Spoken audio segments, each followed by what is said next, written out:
डर के साये में लब खोलेगा कौन, अगर हम भी चुप रहे तो बोलेगा कौन। आज पत्रकार होने के नाते मुझे शर्म आ रही है कि मैं ये खबर बता रही हूं आपको। सोचिए, देश की प्रशासन से लेके सत्ताधारी लोगों ने आम जनता को मरने के लिए छोड़ दिया। भगवान भरोसे इस देश को चलाया जा रहा है।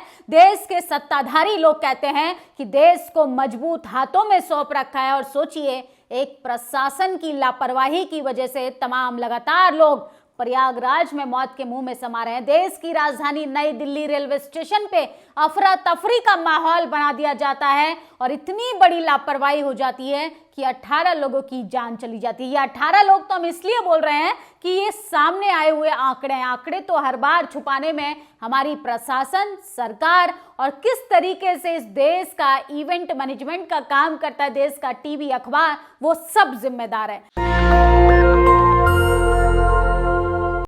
सोचिए, उन परिजनों का दर्द महसूस कीजिए जिन्होंने अपने लोगों को खो दिया। किसी ने अपना बेटा खो दिया, बच्चा खो दिया। 8 साल की बच्ची जो है वो, सोचिए, भीड़ का निशाना बन गई और उसने दम तोड़ दिया।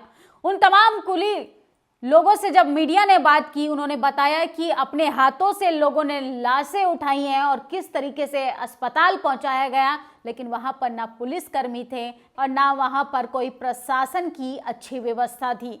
तो कहां पर करोड़ों की लागत लगाकर महाकुंभ की व्यवस्था कराई जा रही। यही कोई एसटी, एससी, ओबीसी अभी तक रेल मंत्री होता तो देश के टीवी, अखबार में बैठे जातिवादी, मनुवादी पत्रकार चील कौओं की तरह उसको नोचने के लिए अब तक नंगा नाच कर रहे होते। लेकिन सोचिए, इस देश में सब कुछ जाति आधार पर होता है। ये देश जो है पुरुष प्रधान नहीं बल्कि जाति प्रधान देश है। जाति के आधार पर आपका इस्तीफा मांगा जाएगा, जाति के आधार पर आपका विरोध होगा, जाति के आधार पर आपको किस तरीके से खबरों से अलग रखा जाएगा, जाति के आधार पर आपको खबरों में कब चर्चा का विषय बना दिया जाएगा। ये सब कुछ जाति के इर्द गिर्द घूमता है। लेकिन सोचिए, देश की राजधानी में जहाँ कुछ ही दूरी पर पीएम आवास है, जहाँ कुछ ही दूरी पर तमाम कर्मचारी रहते हैं, जहाँ कुछ ही दूरी पर तमाम मंत्रालय हैं, वहां पर देश की राजधानी में इतनी बड़ी घटना हो जाती है सिर्फ इसलिए कि रेलवे जो है वो अपनी जिम्मेदारी समझने के लिए तैयार नहीं। रेलवे की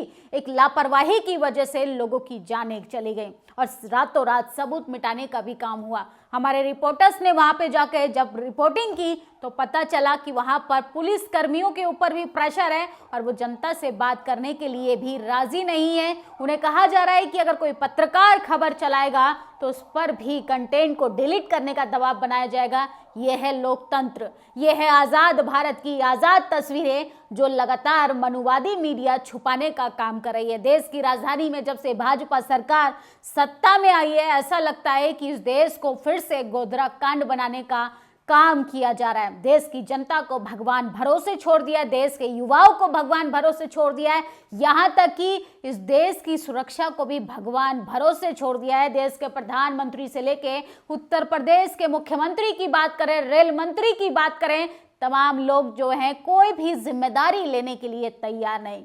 अरे, जब कोई पद पर रहकर, आप सत्ता में रहकर अगर नहीं संभाल पा रहे हो देश को, तो आप इस्तीफा दे दीजिए। किस चीज का लालच है आपको? मासूम लोगों की जानों से क्यों खेलने का काम करते हो? एसटी, एससी, ओबीसी, ये गरीब तबके से आने वाले तमाम लोग। सोचिए, इन तमाम नेताओं की बात करें, इनके बच्चे विदेश में, ऑक्सफोर्ड में पढ़ते हैं, कैम्ब्रिज में पढ़ते हैं, और आपका बच्चा धर्म की अफीम चाटकर कुंभ में स्नान करने के लिए जा रहा है क्योंकि आपके अंदर एक डर, एक भय पैदा किया हुआ है। अगर आपने स्नान नहीं किया तो आपके पापों का जो घड़ा है वो फट जाएगा। तो ये समझने की ज़रूरत है कि अपने बच्चों को कैसे सुरक्षित रखना है, क्योंकि सरकार ने सिर्फ और सिर्फ सुरक्षा के नाम पे जनता को हर बार झुंझुना पकड़ाया गया है। ईवीएम एक बड़ा मुद्दा है। ईवीएम को लेके भी सरकार लगातार लापरवाही बरतती जा रही है। जिस तरीके से चुनाव आयोग के प्रमुख 19 फरवरी को रिटायर हो रहे हैं, जल्द से जल्द नियुक्त करने के लिए भी लगातार बहस छिड़ी हुई है। विपक्षी नेता राहुल गांधी और देश के प्रधानमंत्री नरेंद्र मोदी जो हैं वो चुनाव आयोग के प्रमुख का चयन करेंगे। हाँ, इसका हिस्सा पहले न्यायाधीश भी थे, उनको हटा दिया गया। इसके बाद अगर बात करें तो किस तरीके से कुंभ हो उसको लेके कितना प्रचार प्रसार हुआ था। योगी जी का तो एक भाषण आज वायरल हो रहा है कि करोड़ों लोग आ चुके हैं, करोड़ों लोग आने की संभावना है। लेकिन सोचिए, मरने वालों की संख्या को छुपा लिया जाता है, मरने वालों के आंकड़ों को छुपा लिया जाता है। इस पर हमारी सरकार चुप्पी साधे हुए है।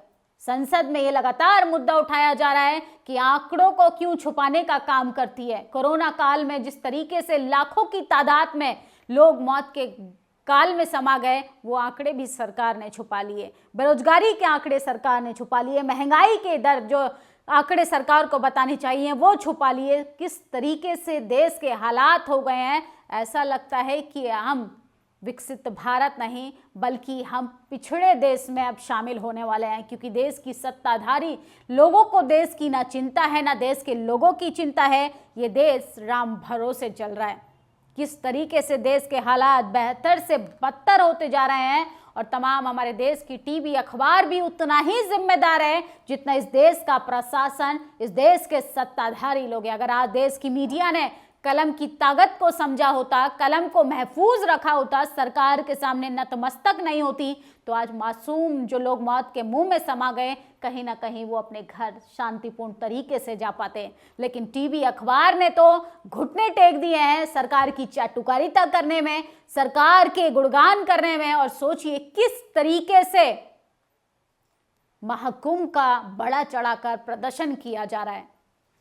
धर्म की अफीम में कैसे गरीब मासूम लोगों को निशाना बनाया जा रहा है। हिंदुत्व की आड़ में उनके अधिकार खत्म हो रहे हैं, उनके बच्चे जो हैं वो लगातार मौत के मुंह में समा रहे हैं, लेकिन सरकार के कानों पर जो है वो जू तक नहीं रेंग रही है। उसकी आंखों पर एक पट्टी बंधी हुई है कि जनता के हालातों पर बात नहीं करनी है, जनता के हालातों को लगातार अनदेखा करना है। संसद के अंदर बजट पर भी बहस हो रही है। आम जनता के लिए कुछ नहीं है, आने वाले विधानसभा चुनावों की तैयारी है और बिहार में लगातार लोगों को लुभाने के लिए बड़ा लॉलीपॉप, बड़ा सगुफा छोड़ दिया गया है। लेकिन सोचिए अगर यही कोई लालू प्रसाद यादव होते, बीएसपी सुप्रीमो मायावती होती, मान्यवर काशीराम होते, यहाँ तक कि नीतीश कुमार भी होते, तेजस्वी यादव होते, अखिलेश यादव होते, तो देश का आज टीवी मीडिया जो है वो बहुजन नेताओं की पैंट खोल देता।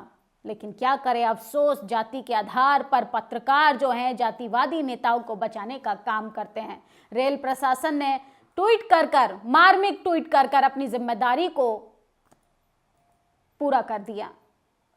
लेकिन सोचिए रेलवे की लापरवाही की वजह से, गलत अनाउंसमेंट करने की वजह से 2 ट्रेनों का एक साथ अनाउंसमेंट किया, भगदड़ मच गई, मिसकम्युनिकेशन गैप की वजह से तमाम लोग जो हैं मौत के मुंह में समा गए। इसमें चारों तरफ चुप्पी है, इस पर कोई बात बहस करने के लिए तैयार नहीं। उन तमाम लोगों के बारे में सोचिए जो अपने परिजनों से मिलने जा रहे थे, अपने परिजनों को छोड़कर शायद घर लौट रहे थे। कोई बेटा अपने घर लौटना चाह रहा था, कोई माँ अपने बेटे से मिलना चाह रही थी, लेकिन नहीं। वो क्या जानेंगे जो सत्ता में बैठे लोग हैं, वो तो सब बेऔलाद हैं। वो क्या जानेंगे गरीबों का दर्द, वो क्या जानेंगे महिला का दर्द, वो क्या जानेंगे उन तमाम मासूम बच्चों का दर्द जिन्होंने अपने माँ को खो दिया, बाप को खो दिया, भाई को खो दिया। क्योंकि ये सरकार किस तरीके से लाशों की राजनीति कर आज सत्ता पर काबिज है, ये जग जाहिर है। किस तरीके से लोगों को मरने के लिए छोड़ दिया जाता है और टीवी अखबार के सामने देश सुरक्षित हाथों में ये कहकर जनता को भटका दिया जाता है। ये हैं देश के हालात। सरकार के भरोसे नहीं बल्कि आपको भगवान भरोसे छोड़ दिया गया, मरने के लिए, तड़पने के लिए। आप चाहे अब जानवरों से भी बदतर हालात में रहे, सरकार को कोई फर्क नहीं पड़ता। आपकी क्या प्रतिक्रिया इस खबर पर, आप कमेंट बॉक्स में जरूर बताएं। शुक्रिया। नेशनल दस्तक की आपसे गुजारिश है कि अगर इसको बचाना चाहते हैं तो नेशनल दस्तक को सब्सक्राइब करने के लिए रेड कलर के सब्सक्राइब बटन को दबाएं, फिर बेल आइकन की घंटी दबाएं। नेशनल दस्तक को बचाने के लिए बहुत जरूरी है कि हर खबर को शेयर करें, लाइक करें, कमेंट जरूर करें।